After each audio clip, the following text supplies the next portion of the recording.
Alright guys, it's one of those days where we're going to get controversial.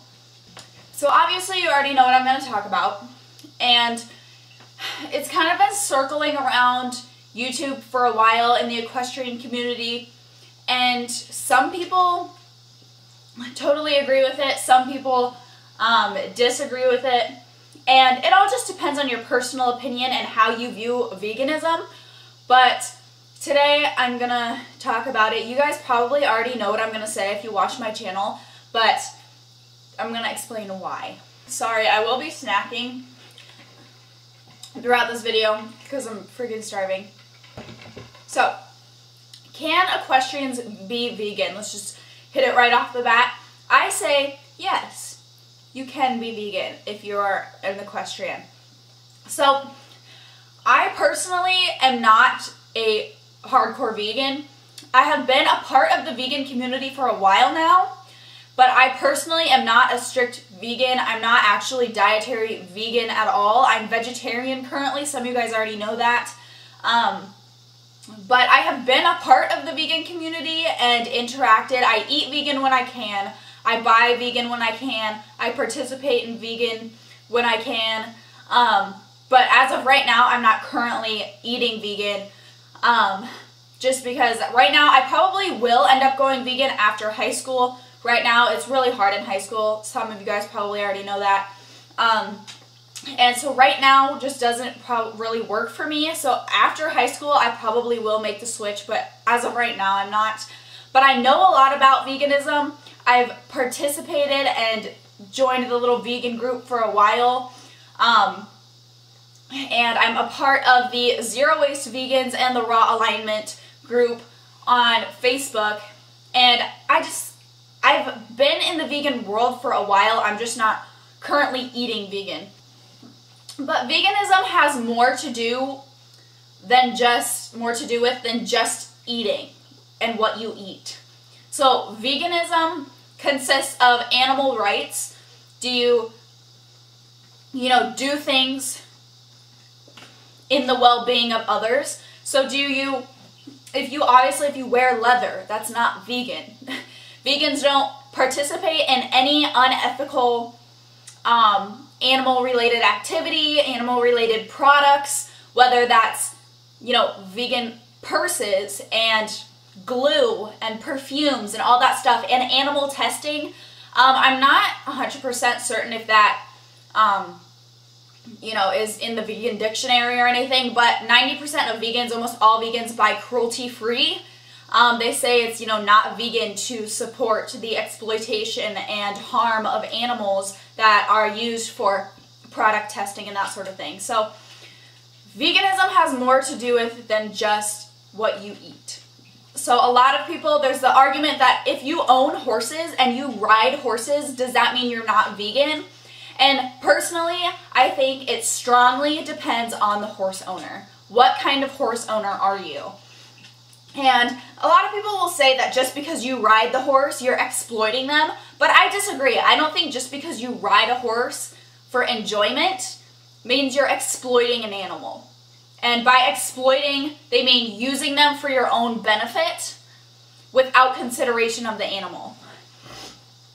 So, do I think just because I ride my horses because I love to ride my horses, does that mean I'm exploiting them? No. Because in a sense, your horse enjoys it too. I mean, not all horses. I'm not speaking for everybody and everything that you do with your horse loves. But not all horses hate riding. I mean, I don't think that my horses hate being ridden. I think a lot of times they enjoy it, especially if they've been sitting in the pasture for a while, haven't gotten them out to do something. If we go for a trail ride, they don't mind. I mean, they don't give me any attitude, any signs of discomfort. BB is a very adventurous horse. She's usually up and ready to go right when I get on her. So just because you ride your horse doesn't mean you're exploiting the horse. As well as natural horsemanship, I think if you are, like, say myself, I train via natural horsemanship. So I train bitless. I train all my own horses and my project horses bitless. I don't lock my horses in stalls. I don't have shoes on them. That's all natural for the horse. I like to give them the most natural life that they can live, as if they were living in the wild. Obviously, it's not going to be exactly the same, but I try and mimic it as closely as I can. So I have them out on acres and acres of pasture, completely free range to do what they want. They have full access to water. They have shade. They have a barn if they want to access it. Most of the time, in the rain and in snow, my horses don't even bother going in the barn because they don't care. They'd rather sit outside in it. I like to keep it completely natural for them, not me controlling everything that they do. I think that is totally acceptable. That can be considered vegan because you're looking at the best for your animal, even though you own an animal. I don't think just because you own an animal means you're not vegan. But then there's the flip side. Do you lock your horse up all the time? Do you put metal pain devices all over their body? Do you whip the crap out of them? Do you beat your horses? Do you only use them for money? Most people who lock up their horses in stalls because they don't want their horse to get dirty. They don't want him to get kicked. They don't get along with the herd. That is not natural horsemanship. That is definitely not vegan, especially if you have somebody else cleaning out your stalls, have somebody else cleaning out or feeding your horses, have somebody else turning out your horses, and you only use your horses to practice and to show. That is exploiting your animal. You only care about the animal because they win you money and win you ribbons, because they win you stuff. That's the only time you use your animal, and that's the only time you see them, is to do those two things, practice and show. You don't care about the animal then. You're just doing it for the money. So yeah, your animal lives a terrible life and you don't care because you get the benefit. That's exploiting an animal. So that I do not consider to be vegan at all. Now, then there's the tack side of it. Because I know firsthand it's very hard to find good quality, sturdy, durable tack that isn't leather. I'm not saying it's impossible. You can definitely find it. It's just difficult because a lot of people don't like to use synthetic material. It's not as nice. It doesn't look good in the show ring. Obviously, if you care more about showing and winning money and winning ribbons than you do about the ethics and where your tack comes from and that sort of thing, that's not going to be vegan. I mean, you can be completely vegan equestrian if you want and buy everything synthetic. So no wool pads. You buy like cotton pads or like, I don't know, rubber pads, that sort of thing.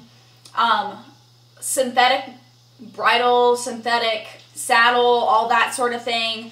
You would have to be very careful in what you feed your horse, because I know some grains, some supplements and that sort of thing can contain animal products in them, like the big protein blocks.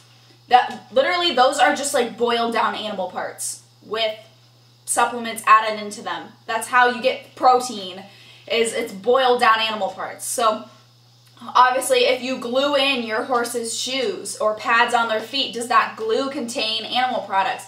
So you can do it if you want to go 100% clean vegan, but it's going to be very difficult. So one thing that I always do to try and be, support the veganism as much as possible, if I have leather tack, I usually buy it secondhand. So I don't buy any leather tack brand new. So if I buy it secondhand, usually it's a little cheaper, which is nice, and still can be in really good shape. And I'm also not giving my money directly to the company.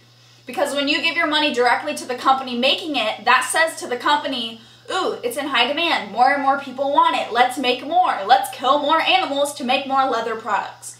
So if I can, I try and buy all leather things secondhand from somebody else, buy them used. And, it doesn't give the money right to the company and tell them that I want leather stuff. Now, obviously, even if you buy leather things secondhand, it still supports the style and the trend of having leather things, which in turn is going to make more people want leather products. So I try and use synthetic as much as I can, but the only thing that I personally don't like about synthetic is that it's made of nylon, which is acrylic, and acrylic is plastic. So the manufacturing of more and more plastic into the world is harder on the environment. It doesn't break down or decay. So I also don't really like buying synthetic stuff because it's not good for the environment. So it's really kind of like, what do you just buy rope everything? And you can't really buy rope everything unless you ride your horse bareback and you use a rope halter, a rope, lead rope, like an actual rope. Because even your lead ropes are nylon unless you have a cotton one or something. But yeah, so I know the discussion's been going back and forth on YouTube for quite a while now if you can be vegan or not. You totally can be vegan equestrian. Obviously there's going to be some things that are harder than others, but if you really want to do it, you totally can. But you have to look at the things other than just what you're consuming. It's more than just what you're eating and what you're feeding. Do you care about your animal's life? Are you ethical? Like, all those things determine whether you are vegan or not just what you eat. And how much leather you buy. So, that is my video for you guys. If any of you guys are interested in being vegan, I know I've had a few of you comment on my videos that you want to go vegan and try it and whatnot, and that's totally awesome. I totally encourage you to do that. I actually made a video on my other channel of me trying like a bunch of organic, like vegan, weird snacks that my sister brought over one day. So I tried a whole bunch of those. Some were good, some were terrible. I will put that video right here and I will link it down in the description as well if you want to go watch that. And that's all for this video. I hope you guys enjoyed and I'll see you guys next time. Bye!